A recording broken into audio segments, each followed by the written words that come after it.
तो इस एपिसोड की स्टार्टिंग पिछले एपिसोड के एंड को दिखाने से होती है, जहाँ पर रोज उसाटो से कह रही थी कि ग्रैंड ग्रिजली यानी बड़े सफेद भालू को खत्म किए बिना घर वापस मत आना, और इतना कहते वो बेचारे उसाटो की बात सुने बिना ही उसे जंगल की तरफ फेंक देती है। और इस दौरान उसाटो को लगता है कि आज ना वो किसी भी हालत में जिंदा नहीं बच पाएगा, लेकिन फिर वो तुरंत हीलिंग मैजिक को एक्टिवेट करता है, जिसके कारण पेड़ों से टकराने पर जो चोट उसे लगी थी वो अपने आप हील हो जाती है और फिर वो सुरक्षित जमीन पर लैंड करता है। अब ये सब जानकर उसे एक बात तो समझ में आ गई थी कि ये जो रोज खुसट है ना, ये बिना सफेद भालू को हराए उसे घर में घुसने नहीं देगी। अब इसके बारे में वो सोच ही रहा था कि तभी उसके पीछे से वही बड़ा सा भालू निकल कर आता है, जिसे देखकर उसाटो के तो तोते उड़ जाते हैं और वो वहाँ से भाग खड़ा होता है। मगर भालू ना अभी भी उसका पीछा कर रहा था, जिसे देखकर वो अपनी स्पीड बढ़ाता है और सोचता है कि ये मोटा सा भालू मेरी स्पीड को तो मैच नहीं कर पाएगा, लेकिन वो भालू तो ठीक उसके पीछे ही होता है, जिसे देखकर एक बार फिर उसकी चील उड़ जाती है। मगर तभी वो अपनी खतरनाक ट्रेनिंग को याद करता है और कहता है कि ये भालू ये उस खुसट रोज के मुकाबले तो कुछ भी नहीं है, और इतना कहकर वो भालू का मुकाबला करने के लिए रुकता है। मगर एक बार फिर किस्मत उस बेचारे का साथ नहीं देती है, क्योंकि सफेद भालू के पीछे दो नीले भालू निकलकर उस पर अटैक कर देते हैं। वो कहता है एक से लड़ने में मेरी जान निकल के आ रही है, तीन से कहां लड़ूंगा। अब इन तीन भालू को देखकर तो वो जान लगाकर भागना शुरू करता है। वो तो ऐसी स्पीड में भाग रहा था जैसे हम भागते ना जब हमारे पीछे गली के कुत्ते पड़ते हैं, अरे बचाओ, अरे ये कुत्ता मुझे काट लेगा, अरे मेरे मुंह से निकल गई। तभी उसे भागते भागते सामने से पानी की आवाज आती है और वो देखता है कि सामने बड़ा सा झरना है। वो उसके अंदर छलांग लगा देता है और ये देखकर बेचारे वो तीनों भालू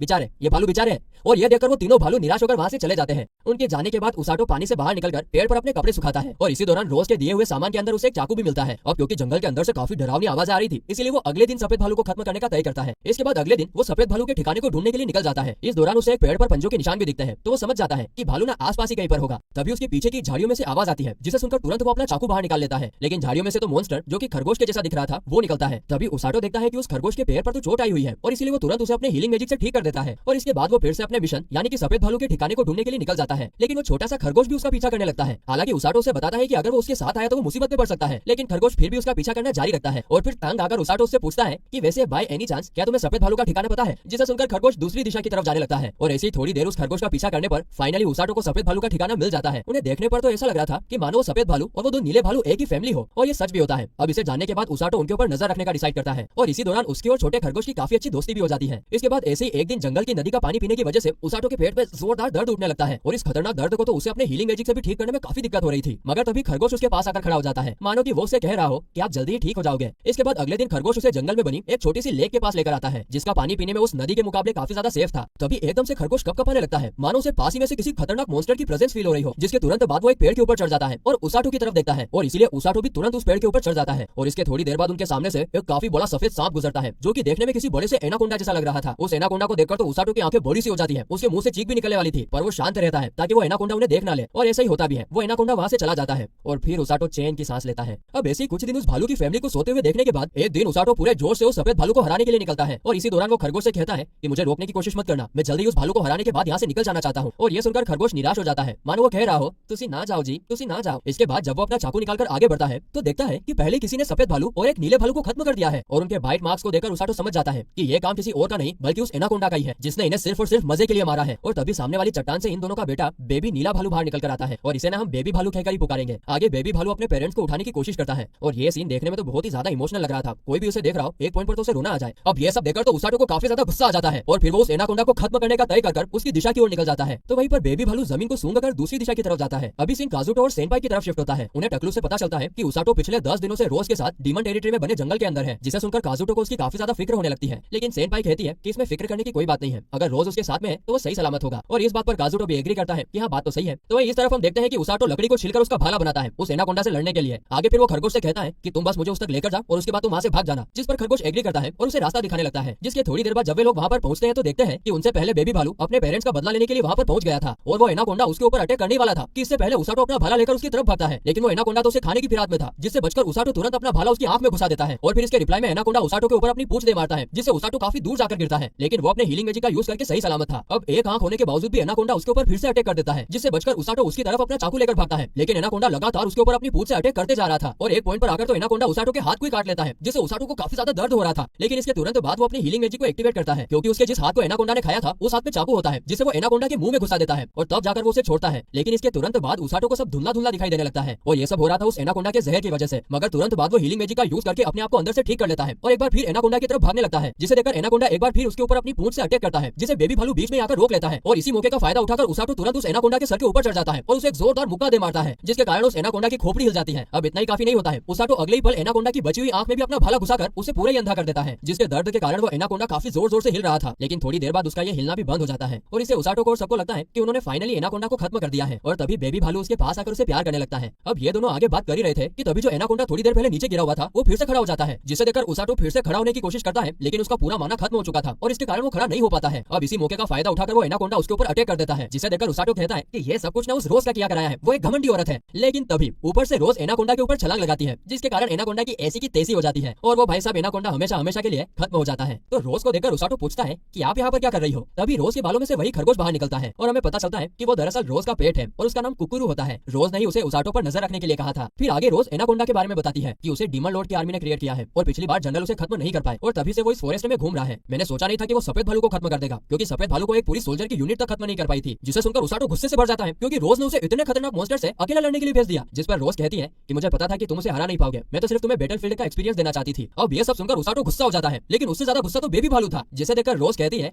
लगता है ये तुम्हें पसंद करता है, जिसे सुनकर उसाटो भालू के ऊपर हाथ फेरता है, जिससे वो शांत हो जाता है। इसके बाद रोज कहती है ओए बेबी भालू, आज से तुम हमारे साथ रहोगे और क्या तुम इस लूजर को उठा सकते हो जो ठीक से मर तक नहीं पाया। जिसे सुनकर बेबी भालू उसाटो को अपनी पीठ पर उठा लेता है और कुकुरू उसके सर के ऊपर खड़ा हो जाता है और इसके बाद रोज इन तीनों को उठाकर जंगल के बाहर लेकर आती है और फिर रोज उसाटो से कहती है कि आज तुमने बैटलफील्ड में मेरे साथ खड़े होने का मुकाम हासिल किया है, जो कि आज तक बाकी के दो हीलिंग मैजिक यूजर भी नहीं कर पाए हैं। साथ ही में यहाँ पर रोज उसाटो को यह भी कहती है कि कुछ ही टाइम में अब डीमंस और ह्यूमंस के बीच वॉर शुरू होने वाली है। और तभी सीन डीमन लॉर्ड की तरफ शिफ्ट होता है। वो पूछता है कि वॉर की प्रिपरेशन कैसी चल रही है, जिस पर अमीला डीमन कहती है कि सब कुछ ठीक चल रहा है, हम जल्द ही उनके ऊपर अटैक करेंगे। और बस इसी के साथ यह एपिसोड यहीं पर खत्म होता है।